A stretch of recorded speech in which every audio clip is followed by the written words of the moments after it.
Hey, with us now, back again, what an honor, founding pastor of Saddleback Valley Community Church in California, Pastor Rick Warren. Rick, we have so much to talk about, but first of all, you were talking about Nelson Mandela and jail, and tell everybody what your insight was. You know, the definition of an icon means instantly recognizable, and when you look at the around the world at the 20th century, Mandela would be an icon right there with Gandhi, Churchill, Martin Luther King, Billy Graham, and by the way, Muhammad Ali. Right. Was instantly recognizable. But I was saying earlier is that if you know anything about history, some of our greatest leaders, humanity has put in jail for a long period of time.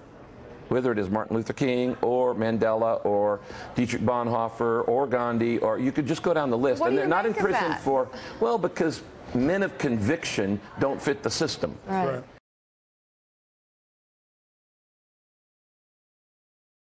And they're willing to fight the system. You know, you go back to the Bible times. Joseph spent time in prison before he became the second in command in Egypt. Say a guy named Jesus. Yeah, a few of his followers. Yeah, exactly. Ended up in jail as well. Yeah, we have to incarcerate the people that challenge our consciences. Yeah. So isn't it amazing though about Nelson Mandela that his greatest political move, his greatest political strategy was actually following Jesus' exhortation that we forgive those that persecute us 70 times 7. You know, and that's what from Colin Powell to James Baker, they all say what made him great was he forgave those who persecuted him. Well, books will be written on the leadership lessons of Mandela that will be quite large. But one of the greatest ones is this: leaders absorb the pain.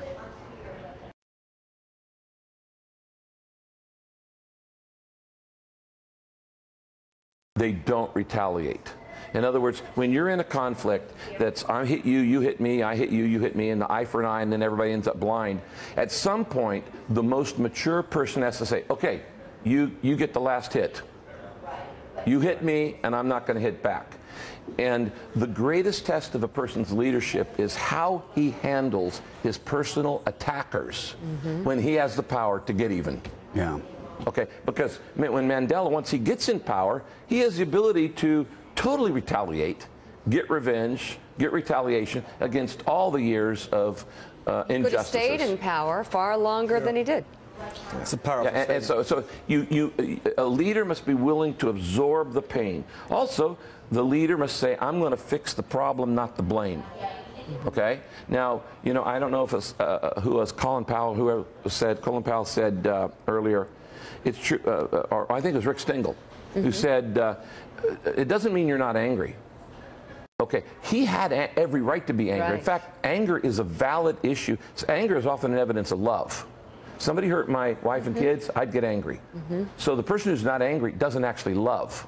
There's some things you should get angry about in the world, but you have to channel your anger. And he did not use personal anger against personal attacks. Instead, he used positive anger against national injustices. But isn't that where purpose-driven comes in, where the goal and the purpose becomes more important to you than the emotion and than the tactics along the way? And real leaders are purpose-driven and see the bottom line, the end game, rather than what they may have to do in between. You're exactly right. The bottom line is the purpose greater than my personal pain? There is no great leadership without personal pain. Never.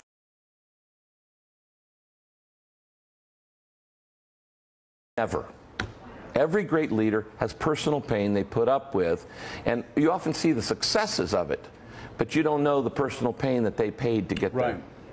And one of the great examples in American history is FDR. He was a spoiled son of privilege, grew up in the best parts of New York, and so many people say he would have never been a great president if he had not lost his ability to walk. It was the crippling polio that actually gave him the toughness to get us through the Depression and World War II. Then the other thing is, during all those years of incarceration, Mandela wasn't just sitting there, he was learning.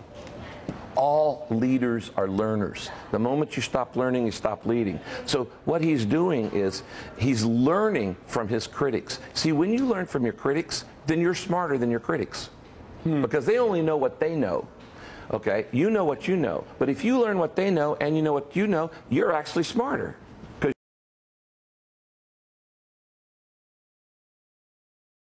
Because you end up knowing more, because I learn from my critics. I learn from people who don't like me. I learn from anybody.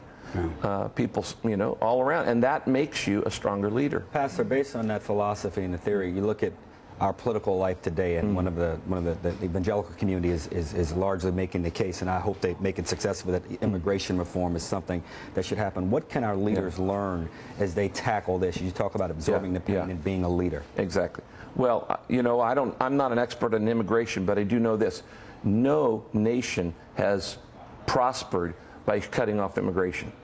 It's just not. There's no situation where that happens. Now, how they get here legally is a matter of debate, but the fact is, you go to the Silicon Valley in California, the top 5 guys, maybe 3 of them are immigrants. Okay, and so we do not want to cut off the brain drain. We should be welcoming people and who say, you got something to contribute to our nation? Welcome. Welcome. Pastor, can I ask you about mental illness? Sure. Earlier this week, I was at an event which honored a woman whose son committed suicide.